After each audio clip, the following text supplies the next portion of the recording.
Right, here's Lynn. It's Lynn Sawyer. Lynn is in 3 counties SABs, doing tremendous work out there. She was an absolute stalwart out there for coordinating the Gloucestershire zone. Basically, she's out there in the fields 24/7. Never stops. Here's Lynn.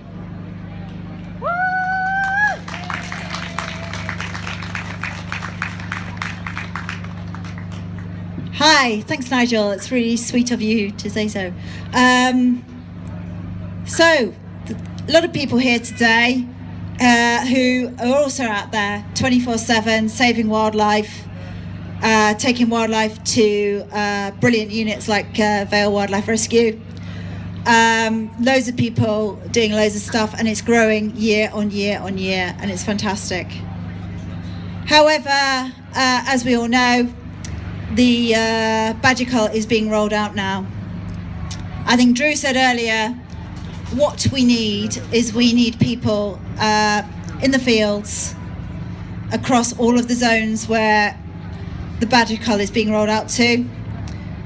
And what I would like to say, it doesn't matter where you are in the country, it doesn't matter where you live, get out into those fields, find out what's in your area, find out where the badger sets are, find out where the artificial earths are, where the snares are, where the traps are, where they are trapping, snaring, poisoning our wildlife, day in, day out. Find out where they're doing it. They're doing it all over the country. Doesn't matter whether you live in a town, it doesn't matter whether you live in a city, it doesn't matter if you live rurally. Somewhere close to you, they are killing wildlife with traps, with guns, with hounds.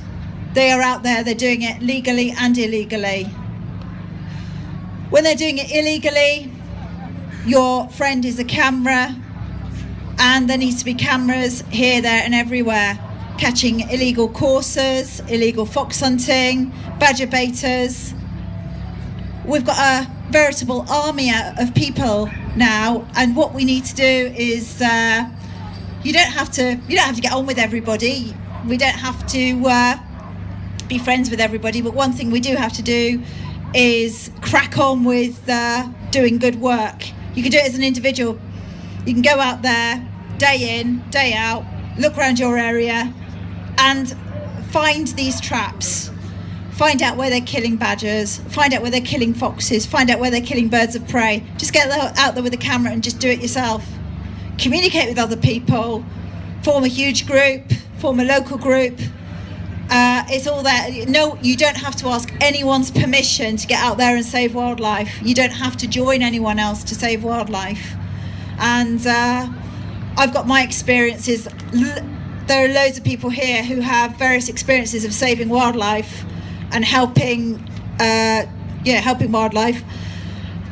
And we're all here to say what went right about what we've done and what went wrong with what we've done. It's a learning curve. One of the things we do as 3 Counties SABs and as independent hub monitors is we're very involved in the Gloucestershire badger cull, and will continue to be so this year.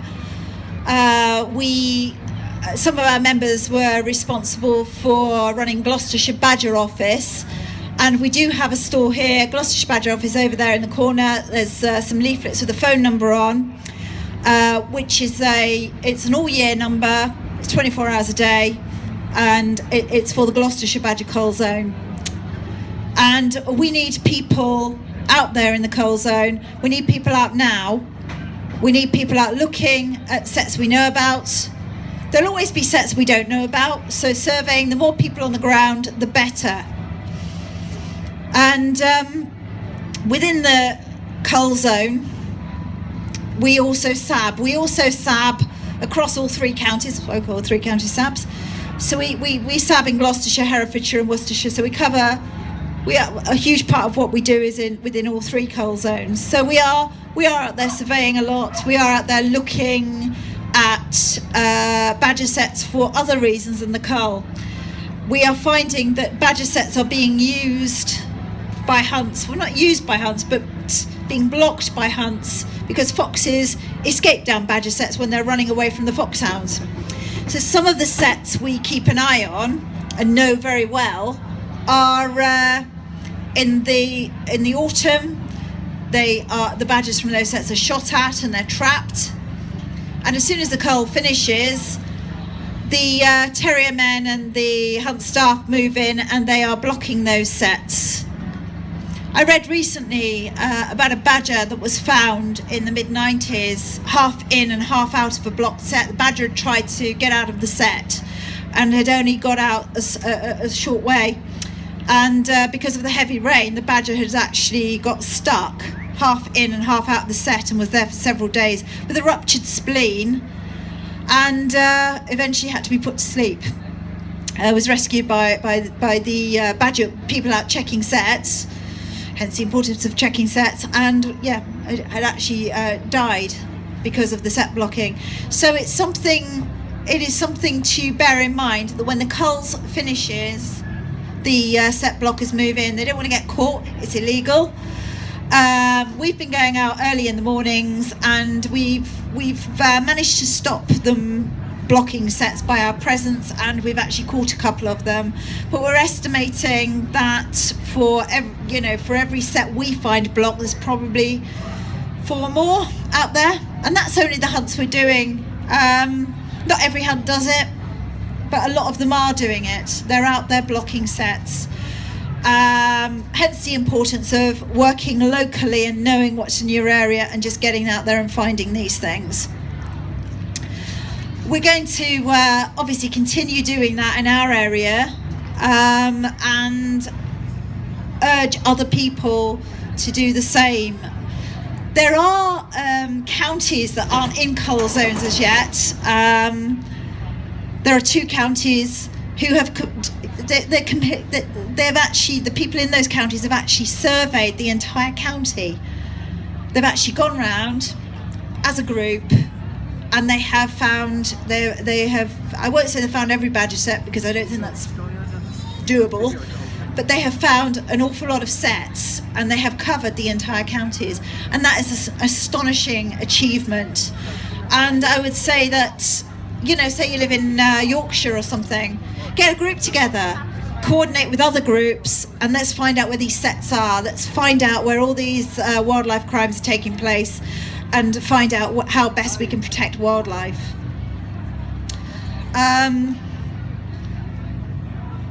Would also say with the hunts, they're out there hunting in the winter and set blocking and digging out sets, and they're also cross-contaminating with horses and hounds, running through fields where there's cows, where there's sheep. And those same people are heavily involved in the badger cull. Yesterday, for example, we were at the 3 Counties show, and we went to the NFU tent, big marquee, and lo and behold, there's one of the NFU's poster boys, David Barton for the for the NFU, and right next to him chatting away was one of the masters of one of the local hunts we do, also part of the NFU. The hunts are heavily involved in this cull, and we wish to expose that. This isn't about anything other than destroying wildlife, and we will continue to work to stop that. Just looking at my list here, I want to mention some of the other groups also heavily involved in fighting the cull and fighting for wildlife. One of those groups is Outpaced. I don't know if people have heard of them. A new group who have done amazing work at promoting, with liaising with the police, and stopping SABs being treated badly by the police. And if you look on Facebook, Outpaced, really good group to get in touch with if you have problems with the police, or you get assaulted and the police aren't doing anything, or you have a wildlife crime that you find and the police aren't doing anything. Good group to get in touch with. There are various groups that have been set up around the country to fight the cull. We obviously have, as I say, Gloucestershire Badger Office for Gloucestershire. There is the equivalent in Somerset. The new groups are Devon and Cornwall against the badger cull, who are set surveying at the moment. Somerset against the badger cull, as I say, they're already established and well out there. There's Wiltshire against the badger cull, Dorset against badger shooting, Cheshire against the cull, North Cotswold against the cull, no Herefordshire cull, Hertfordshire against the badger cull. And I also want to say, we're here as Three Counties SABs today. I also want to say that just opposite here, West Midlands SABs, an absolutely fantastic group who have been absolutely hammering the Atherstone hunt. And and setting a blueprint on how to tackle a hunt and how, as I say, think local, think small, think local, go for it.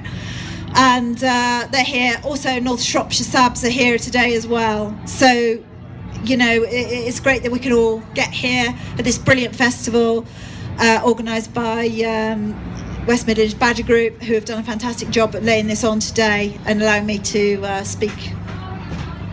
I can't think of anything else. Was there anything else?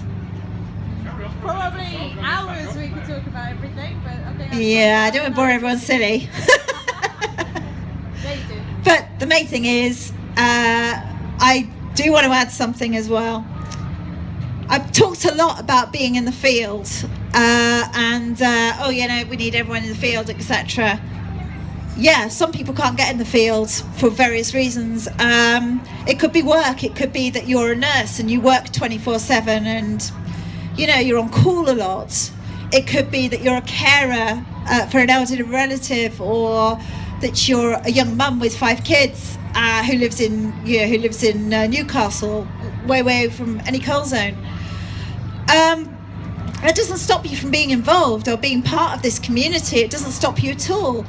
What we need, those of us on the ground, is the enablers. Without the enablers, without people fundraising, without the people writing to MPs, without the people doing the freedom of information requests, without those people, we wouldn't last for 5 minutes.